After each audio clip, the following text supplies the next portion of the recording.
తమకు అనుకూల తీర్పులు రాకపోతే న్యాయమూర్తులను సైతం టార్గెట్ చేసే స్థాయికి వెళ్ళిపోయింది ఏపీ రాజకీయం. ఇటీవల కాలంలోనే తెలుగుదేశం పార్టీ సోషల్ మీడియా శ్రేణులు ఏకంగా హైకోర్టు న్యాయమూర్తుల మీద అనుచిత వ్యాఖ్యలు ఆరోపణలతో రెచ్చిపోతున్నారు. జడ్జీలకు అవినీతి మరకలు అంటించే స్థాయికి వెళ్ళిపోయింది తెలుగుదేశం పార్టీ సోషల్ మీడియా. తీర్పులు చెప్పే న్యాయమూర్తుల మీద విమర్శలు చేసే వారి మీద కఠిన చర్యలు కూడా తీసుకోవాలి చాలామంది డిమాండ్ చేస్తున్నారు.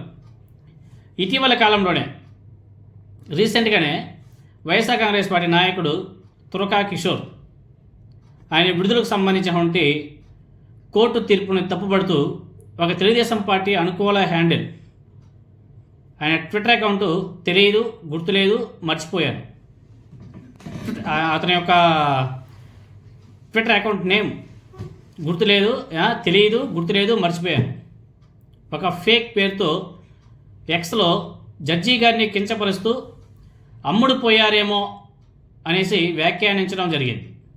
ఈ ట్వీట్లో జడ్జి ఇంగిత జ్ఞానాన్ని, నీతిని ప్రశ్నిస్తూ అసభ్యకరమైన వ్యాఖ్యలు చేయడం కూడా జరిగింది. ఇది న్యాయ వ్యవస్థ యొక్క సమగ్రత మీద తీవ్ర చర్చ రేకెత్తిస్తుంది. తీర్పు ఏ విధంగా చెప్పాలో కూడా ఆ వ్యక్తి జడ్జీలకు సూచిస్తూ ట్వీట్ చేశాడు. అన్ని పరిధులు దాటి న్యాయమూర్తి అమ్ముడు పోయారని చెప్పేసి వ్యాఖ్యానించడం ఇప్పుడు న్యాయ వ్యవస్థలో అదేవిధంగా ఏపీ రాజకీయాల్లో ఒక చర్చాంశంగా మారింది.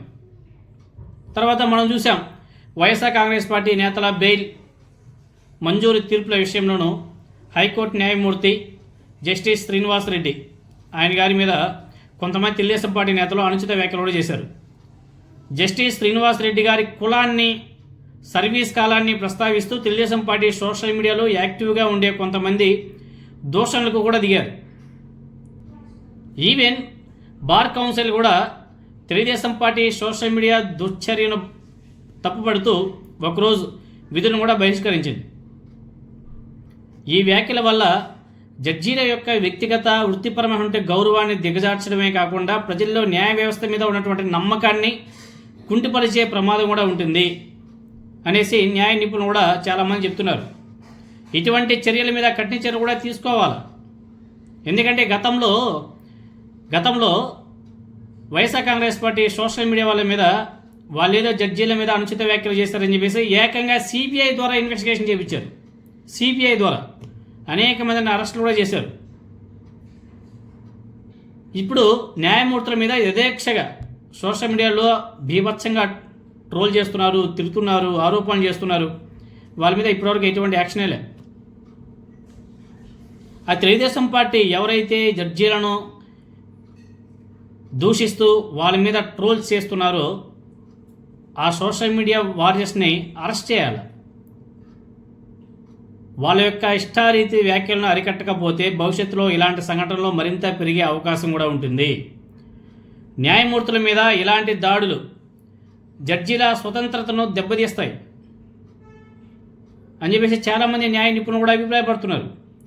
ఆంధ్రప్రదేశ్ హైకోర్టు గతంలో ఇలాంటి సంఘటనల మీద కంటెంప్ట్ కేసు కూడా నమోదు చేసింది. ఆనాడు వైసీపీ వాళ్ళ మీద కూడా చాలామంది మీద కేసులు నమోదు చేశారు. మరి ఇలాంటి ఘటనల మీద ఆనాడు కంటెంప్ట్ కేసు నమోదు చేసినట్టు ఇప్పుడు ప్రస్తుత ఘటనల మీద కూడా పోలీసులు, కోర్టు కొంచెం దృష్టి సారించి ఇటువంటి వాళ్ళ మీద కూడా కేసులు కట్టి జైల్లో పెడితే కొంచెం భయం ఉంటుంది. ఇప్పుడు ఈ వివాదం రాష్ట్ర రాజకీయాల్లో న్యాయ వ్యవస్థ స్థానం, సోషల్ మీడియా దుర్వినియోగం మీద మరోసారి తీవ్ర చర్చ కూడా నడుస్తుంది.